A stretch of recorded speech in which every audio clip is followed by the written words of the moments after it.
Hello, welcome back to my kitchen. I'm Sophie and today we are lacto-fermenting. Welcome to fermentation class. Lacto-fermentation isn't the same as your grocery store pickle. This simple process transforms your ingredients, resulting in extraordinarily complex flavors along with so many health benefits. The probiotic-rich and delicious ferments with only a few ingredients.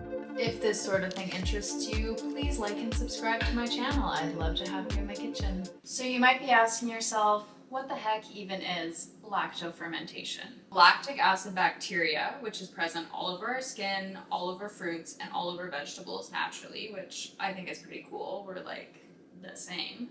That bacteria in a controlled environment, meaning in our case in a jar with a salted brine, without oxygen. Lactic acid bacteria will eat away at sugars, which creates lactic acid, which is the amazing, delicious flavor that we know and love in our crunchy pickles and our sauerkraut. Today we are doing lacto-fermented vegetables. Carrots, radishes, and cucumbers. Let's get started. You just want to give your vegetables a rinse. You don't want to scrub them because, again, we don't want to wash off that lactic acid bacteria that we need for the fermentation transformation process to occur. You just want to rinse them, get rid of any visible dirt or dust. So our job as the human being, the living, breathing, lactic acid bacteria covered thing that we are, is to prepare our vegetables and create the perfect environment for our fermentation to occur. I'm going to cut the vegetables in half lengthways. I think that it looks the nicest, but you can cut them smaller or cut them however you wish. Radish heart. You want to make sure when you're picking vegetables for fermenting that you pick the freshest ones possible. And I've made the mistake before where I'm like, I'm going to save this mushy vegetable through fermentation, but the only thing that you're going to get is an even mushier vegetable. So the fresher, the better, which is why fermentation is such a fabulous way of preserving the seasons. Now for cucumbers, you just want to cut off the flower end. If you're not sure which end that is, cut both ends off. The flower end contains enzymes that will make your pickles mushy. Nobody wants a mushy ferment. The only other thing that I'm going to prep is garlic. You can leave them whole, you just want to get the skin off. Our vegetables are prepped. Okay, let's talk safety. Wash your hands as you normally would. Wash your jars as you normally would. Rinse your vegetables. There's no reason for it to be a sterile environment. There will be no life there, and we need life for these bacteria to do their thing. Now it's time to talk vessels and equipment. I'll link everything in the description. I have these lids, which are made for fermentation. They have an airlock on them, and this allows the gases to be released while not letting any air in. So gas can come out, oxygen and dust and everything cannot go in. You can just use a metal lid. I try and stay away from metal because the acids will start to corrode it, but if you don't have anything else, often I've put a piece of parchment paper with the metal lid on top. You just want to make sure that you don't screw it on super tightly. It needs to be loose enough for gas to be able to be released, otherwise your jar will literally explode. How cool. And then we can talk weights.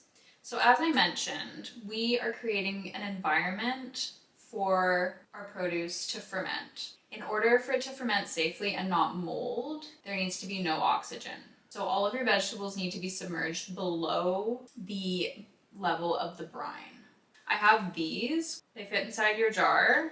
The lid pushes it down and it's pushing on the top of the vegetable so that that stays below the brine level. This is a cheap option made specifically for fermentation. There's also different types of weights. There's glass weights, there's ceramic weights. I have this really beautiful one that one of my coworkers made. If you don't have either of these, you can use, say, a plastic lid upside down and fill that with brine so that there's some weight on it. I don't love using plastic that wasn't made for fermentation because there's possibility of the plastic leaching. I've also used Ziploc bags filled with brine. So there are a multitude of options. You are going to need a kitchen scale.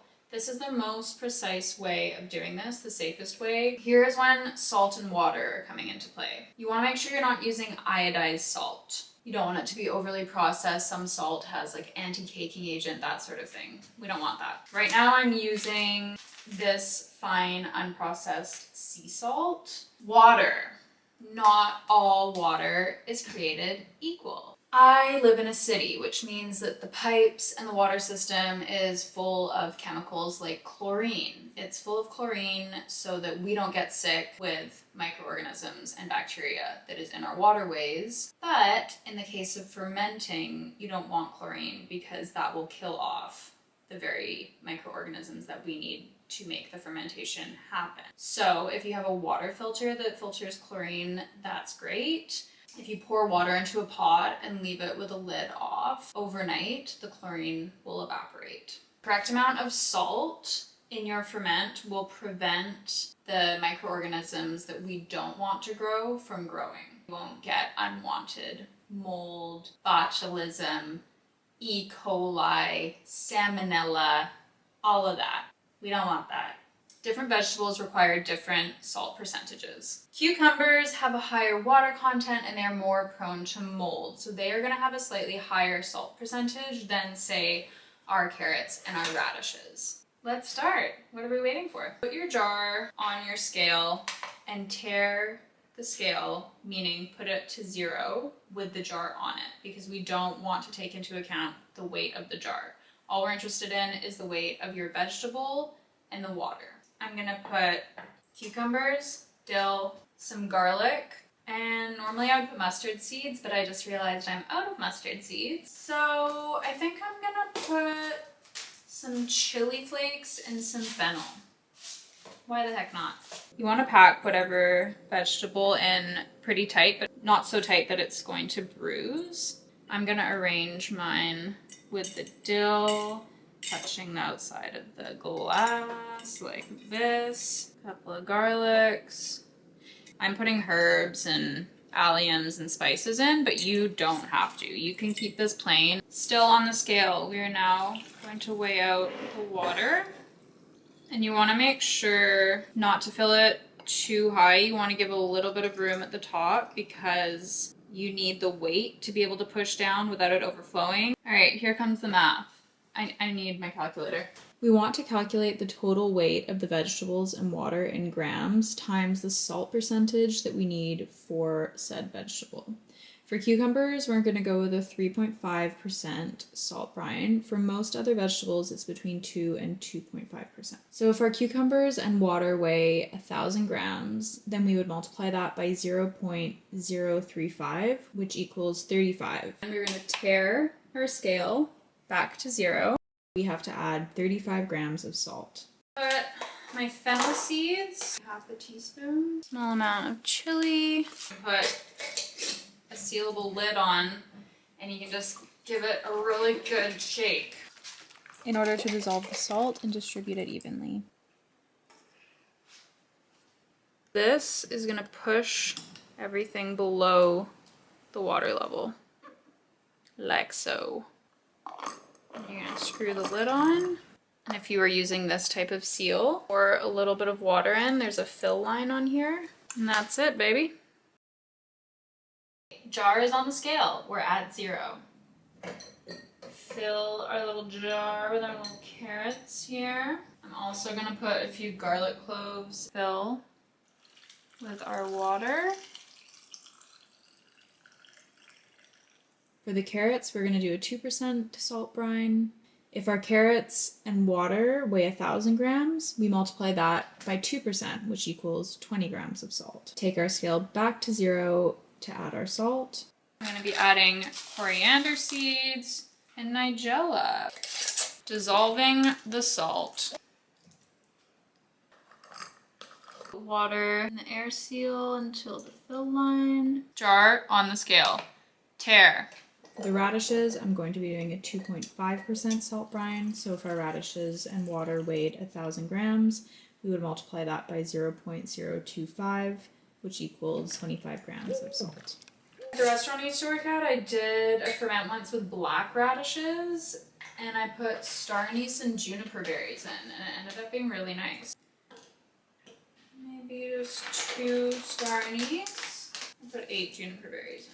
And the fun thing about the radishes is that the red from their skin is gonna bleed and dye the whole thing pink. The final step here is going to be labeling these suckers, because you want to make sure that you know when you made them so you can keep track of how many days have gone by, what salt percentage you put in, what ingredients you put in. Put a little saucer underneath them in case they overflow, because that can happen. Keep them in a place out of direct sunlight. You also want to be careful with temperature here, so the hotter it is, the faster they're going to ferment. After 4 days, I'm going to start tasting them, and then when it's to my liking, I'll pop them in the fridge to slow the fermentation process down. These will last in your fridge for a very long time. If there's anything that grows that looks fuzzy, like mold, I would say, when in doubt, throw it out. Better safe than sorry. There is something called calm yeast that is harmless and it won't look like mold.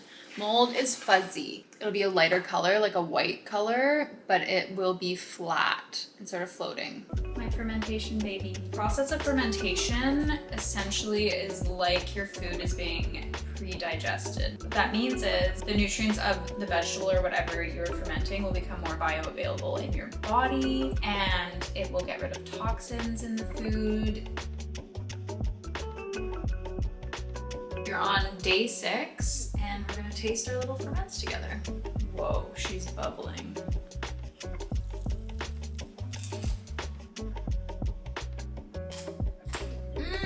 There's an amazing amount of good bacteria and probiotics in fermented foods. Eating these will create diversity in your gut microbiome, which improves your gut health, your immune health, and your mental health.